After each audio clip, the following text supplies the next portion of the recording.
Les dégâts de la Covid-19 ne sont plus pratiquement à démontrer. Les dernières statistiques font état d'un nombre cumulé de cas multiplié par 9.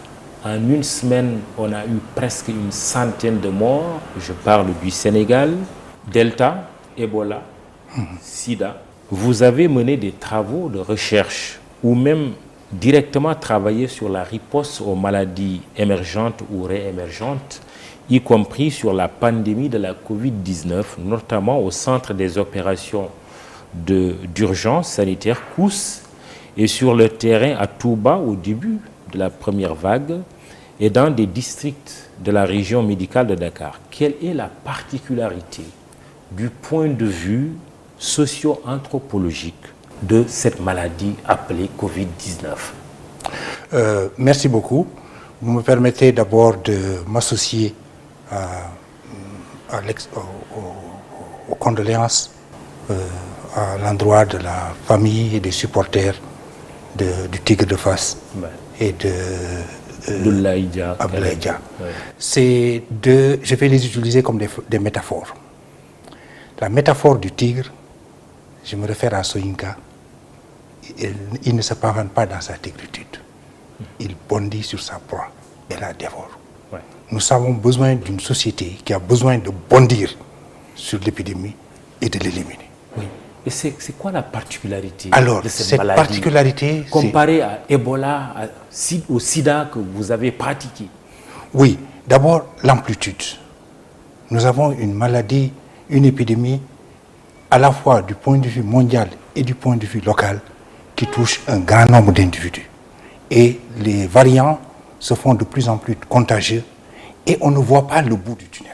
Parce qu'on parlait, au début on pensait qu'au bout de 3 semaines, 4 semaines, on en aurait fini. Après on parle de première vague, de deuxième vague, de troisième vague. On ne sait pas s'il y aura une quatrième ou une cinquième vague. Nous sommes dans le domaine de l'incertitude. Alors, quand les sociologues et les anthropologues travaillent sur les maladies, ils intègrent dès le départ la notion d'incertitude. Parce que l'incertitude a un fondement épistémologique. On ne peut pas résoudre tout, on ne peut pas contrôler, prédicter, faire la prédictabilité de tout en s'appuyant simplement sur les sciences exactes ou les sciences. L'anthropologie et la sociologie montrent l'inexactitude relative des sciences. Alors, c'est à ce niveau-là qu'on donne sens, qu'on peut donner un sens qui complète le sens biomédical, qui ne l'élimine pas, mais qui, si elle n'est pas là, on sent un vide. C'est quoi à l'heure actuelle? À l'heure actuelle, on a comme, si on regarde l'épidémiologie, on regarde les faits épidémiologiques, la morbidité, la mortalité, il y a des images qui frappent. On me parle d'embouteillage de corbillards. Ouais. On me parle de saturation de cimetières. On me parle de décès communautaires qui ne sont pas pris en compte par les statistiques officielles. Le reportage, les chiffres que vous avez sont terrifiants, mais je vais vous dire que c'est encore plus terrifiant dans la réalité du terrain. Ah oui? Qu'est-ce qui vous le fait dire? Justement cela, ces embouteillages dans les cimetières. Ces personnes qui meurent dans les maisons et qui ne sont pas déclarées comme telles. Et ces changements de profil. Certes, les vieilles personnes meurent, mais c'est aussi les jeunes qui meurent. La mort d'une personne âgée et la mort de plusieurs personnes âgées qui se succèdent dans la même concession ou dans la même famille, qui donnent un caractère d'impacter, qui donne un impact dans le système de famille et d'alliance, a des conséquences sociologiques extrêmement graves. Oui, qui sont de quel ordre? La cohésion de la société, la cohésion de la famille d'abord, le démembrement de la famille, les tensions, la psychose à ce niveau. Il suffit qu'il y ait 3 ou 4 morts qui s'accumulent dans un quartier pour que vous ayez cette psychose au niveau du quartier, cette peur au niveau du quartier. Or, justement, de la même manière que le tigre n'aura pas peur de son adversaire, il doit se réarmer. La peur est le principal moteur, peut-être un des principaux moteurs de la fuite désordonnée et des résistances ou de la stigmatisation. Heureusement que celui-là est en train de diminuer, mais en tout cas, de réponses qui ne sont pas appropriées à l'ampleur de la maladie. Justement, le tigre n'a pas besoin de crier sa tigritude, il bondit sa proie. C'est l'invite que vous adressez à la société sénégalaise dans son ensemble. Face à la pandémie actuelle, le Sénégal est passé d'une union sacrée, ou tout au moins d'un consensus fort des forces vives, à une quasi-désunion à différents échelons politiques comme social de la nation. Que faut-il faire aujourd'hui pour remobiliser les troupes face à l'ennemi commun, qui est la Covid? Absolument. La deuxième personne qui est décédée, Abdoulaye Kaladio. Oui. Elle est perçue, elle est représentée comme quelqu'un qui était à l'écoute des gens. Absolument. Nous avons ici une violente attaque de l'épidémie contre Borom Bayrei, contre Borom Daradjaï. C'est-à-dire ceux qui ont un capital social et un capital émotionnel qui les rapproche de la population. C'est pourquoi vous avez de plus en plus de maires et d'élus locaux.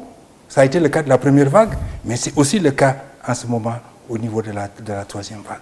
Ce sont les gens qui sont en contact étroit, en contact humain, émotionnel. C'est l'humain. Des œuvres sociales ambulantes. Et surtout l'écoute.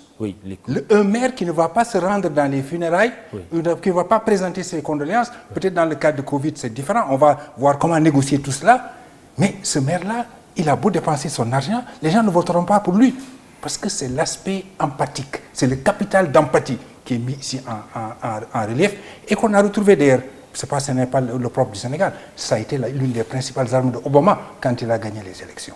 Donc, c'est cette partie de la population, cette catégorie sociale capable d'empathie, capable de créer une cohésion qui actuellement se trouve extrêmement vulnérable.